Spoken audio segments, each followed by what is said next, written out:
When you first learned about Sudbury, when your son is you started to find out, was it something that you immediately kind of said, "Oh, this is great," or was there a process to your coming to believe in it?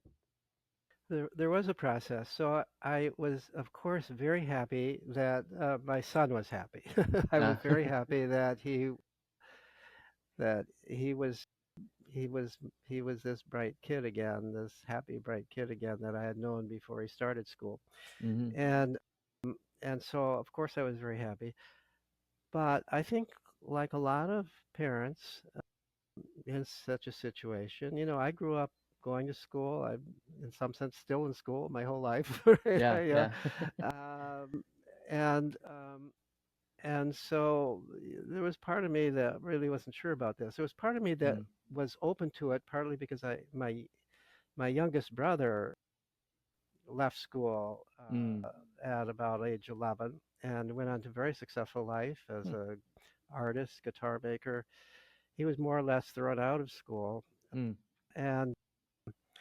and I had some other experiences in my background with free schools in Vermont and so on. mm, And so I these ideas were not new to me. hmm I had read Neil's book, Summerhill. Okay. I was kind of a believer in it. But, it's one thing to intellectually engage in these things and know that Yeah. my younger brother did this and all that. Is another thing in my own son, you know. hmm hmm And so I have to admit, there was a little while, there was a period of time where I was concerned, first of all, is he learning anything? And I used to, hmm I'm almost ashamed to admit it, but I kept a little diary of Ah, observations of him to see what he's doing, what he seems to be talking about, what he seems to be learning, to convince myself that he's not just vegetating. yeah, I mean, yeah. I should have been. My wife was able to just, my ex-wife, late wife, was able to just look at him and say, he's not vegetating. But I had to sort of take notes and keep track for a little while. I gave that up after a little while. But the other thing that I was concerned about was, so suppose he stays there through what would be his high school years. He hmm doesn't get any typical high school diploma. There's no grades. There's nothing like that. What if he decides he wants to go to college? What if he decides on some career that requires college? Can he get into college? hmm So that was one of the questions that led to my getting interest in the graduates of the school. And mm, ultimately, it led me to do a formal study of the graduates of the school, not just to see if they got into college or not, or yeah. why they did, or if they did go to college, could they do the college work, but partly for that. The other thing I was interested in and concerned about is I wondered if, everybody who goes to such a school necessarily becomes an artist of one Mm. sort or another, right? A starving artist living in their parents' basement.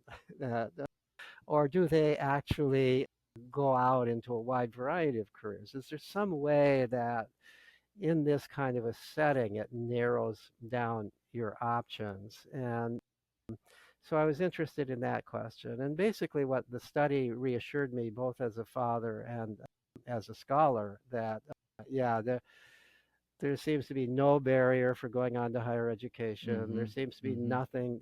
There are probably a somewhat disproportionate number of artists and musicians, but hmm successful ones. Right, right. But yet there are people going on in the whole range of careers that we value. There are doctors, lawyers, business people, scientists, and so on and so forth that are graduates of such schools. And they can get into college. Right, right. This is maybe the biggest surprise. I mean, people think, oh my God, my kid can't get into college unless they take all the honors courses and get all A's and take the courses that the colleges seem to require. I've seen over and over again, at least in this country, it may not be true everywhere, Mm. kids who've never taken a course. hmm Not only did they not take the courses that the college says that you have to take, they didn't take any courses. Right, right. And yet they got into college, and sometimes directly into a four-year elite college. hmm A more common route, which anybody can do, is to go to community college for a Right, year or two. Everybody can go to community college. I don't know if everybody knows that. right, right. Everybody could go.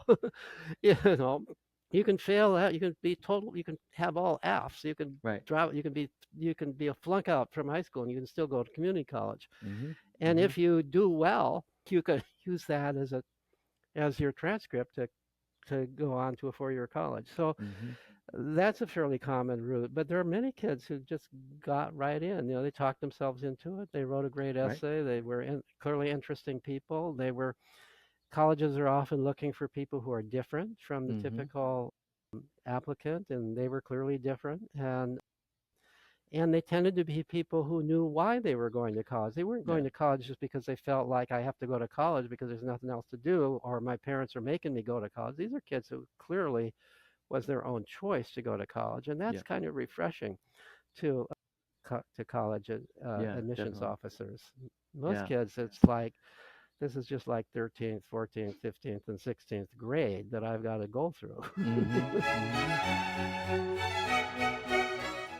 This is the Agentic Schools Podcast, where you will learn about schools from around the world where children's agency to make decisions about their learning and living is more important than their academic skills. What makes education possible is the satisfaction of psychological needs. So that is what these schools have in common with all others. What makes a school agentic is satisfying those needs particularly well. I'm your host, Don Berg.